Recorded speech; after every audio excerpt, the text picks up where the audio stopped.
Hey everyone, want to set Microsoft Edge as your default browser?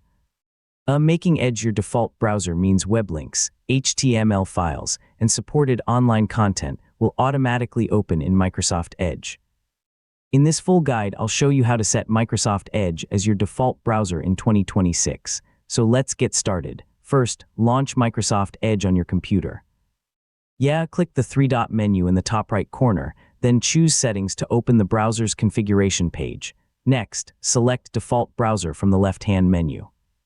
This page contains the option to make Microsoft Edge your system's default web browser.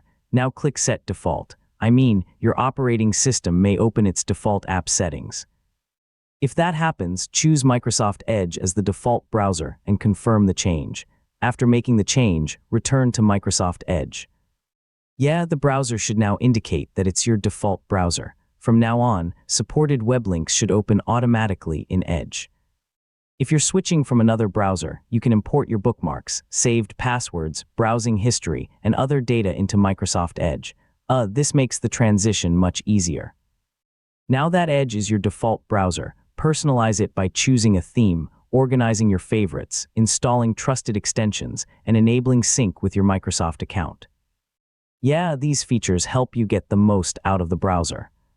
For the best experience, keep Microsoft Edge updated, review your privacy settings, organize your bookmarks into folders, and use separate browser profiles for work and personal browsing. These simple habits improve productivity and security, and that's how to set Microsoft Edge as your default browser in 2026. Whether you're switching from another browser or setting up a new device, the process only takes a few minutes. Thanks for watching, and I'll see you in the next tutorial.